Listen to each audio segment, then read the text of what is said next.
খুলে দিল Malaysia calling visa. So hello everyone, আসসালামু আলাইকুম। আশা করি সকলে ভালো আছেন।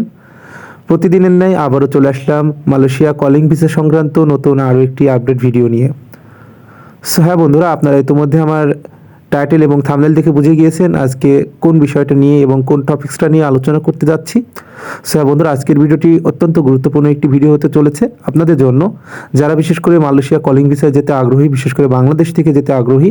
বর্তমানে মালয়েশিয়া কলিং ভিসার কী অবস্থা, সো আজকে আমি সব দিক থেকেই আপনাদের আপডেট দেওয়ার চেষ্টা করব এবং বর্তমান সময়ে মালয়েশিয়া কলিং ভিসা নিয়ে যেই আপডেটটা চলছে, বর্তমানে যেই আলোচনার কেন্দ্রবিন্দু হয়ে গিয়েছে এই মালয়েশিয়া কলিং ভিসা। সো বর্তমানে যে আপডেট, এটা আজকে আপনাদের ধারণা দেওয়ার চেষ্টা করব এবং বর্তমানে যেই নিউজগুলো চলছে এটা আজকে সত্যতা আপনাদের কাছে তুলে ধরার চেষ্টা করব এবং কনসেপ্টগুলো ক্লিয়ার করবো ইনশাল্লাহ। সো প্রথমত আমি আসি যে মালয়েশিয়া কলিং ভিসার যেই মেডিকেলটা নিয়ে। আপনারা ইতিমধ্যে অনেকে একটি প্রশ্ন করছেন বারবার যে ভাই মালয়েশিয়া কলিং ভিসার মেডিকেল নাকি ডিসেম্বরে চালু হবে বা আদার্স এই মাসের লাস্টের দিকে চালু হতে পারে। এমন নিউজ কিন্তু আপনারা প্রত্যেক দিনই দেখতেছেন এবং প্রত্যেক সময় দেখছেন। যখনই আপনি নিউজ ফিড স্ক্রোল করছেন, ইভেন আপনি যখন ফেসবুক ঘাঁটছেন, টিকটক ঘাঁটছেন, আপনারা সবসময় আদার্স এই নিউজটাই বারবার দেখছেন যে মালয়েশিয়া কলিং ভিসা নাকি খুলে দিয়েছে বা খুলে গিয়েছে, মালয়েশিয়ার মেডিকেল হচ্ছে। ইভেন অনেক এজেন্সিকেও দেখলাম ইতিমধ্যে ফাইল জমা নিচ্ছে এবং অনেকে ভাবছে যে মালয়েশিয়া যাবে। অনেকে আবার ইতিমধ্যে দেখলাম যে ফাইল জমা করেছে, অনেকে কমেন্ট করেছে।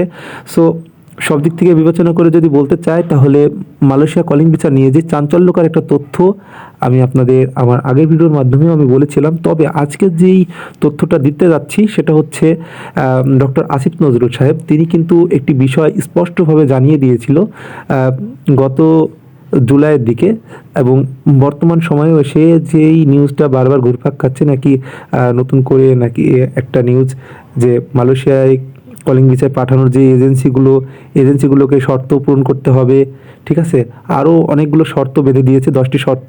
এটা আমি আমার আগের ভিডিওতেও বলেছিলাম।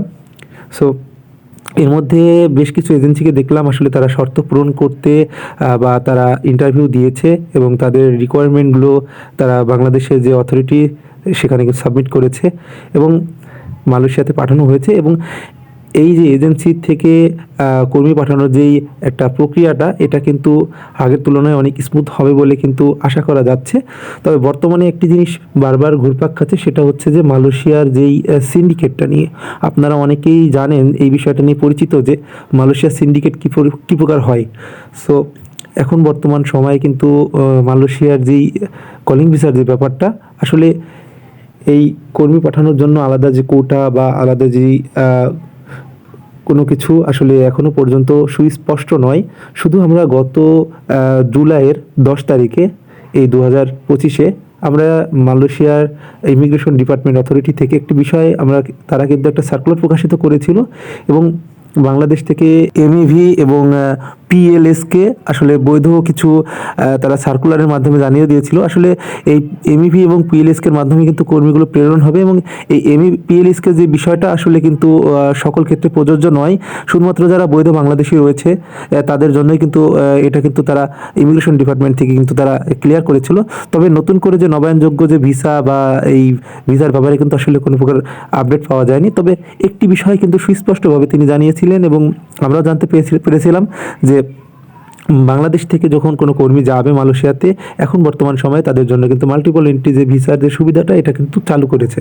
সো বর্তমানে যা অনেকে বলছে যে মালয়েশিয়া কলিং ভিসা খুলে দিয়েছে এবং মালয়েশিয়া কলিং ভিসা খুলে গিয়েছে, আসলে এই বিষয়টা কিন্তু এখনও বৈধ নয়। এখনও পর্যন্ত আসলে এটা নিয়েও কিন্তু সরকার কাজ করে যাচ্ছে প্রতিনিয়ত। সো এই বছরে আসলে ভিসা খুলবে কিনা এটা নিয়েও কিন্তু শঙ্কা রয়েছে। সো দেখা যাক কতদূর কি হয়, আমরাও জানাবো আমাদের ভিডিওর মাধ্যমে। সো সকলে প্রতারণার শিকার না হয়ে অবশ্যই সেভে থাকুন। সো এতটুকুই আমার চাওয়া, এতটুকুই আপনাদের কাছ থেকে। সো সকলে ভালো থাকবেন, সুস্থ থাকবেন এই প্রত্যাশায়। আর আমার ভিডিওগুলো যদি আপনাদের ভালো লাগে, অবশ্যই আমার চ্যানেলটি সাবস্ক্রাইব করবেন এবং অবশ্যই ভালোবাসা দিয়ে পাশে থাকবেন এই প্রত্যাশায়। দেখা হচ্ছে নেক্সট কোনো ভিডিওতে।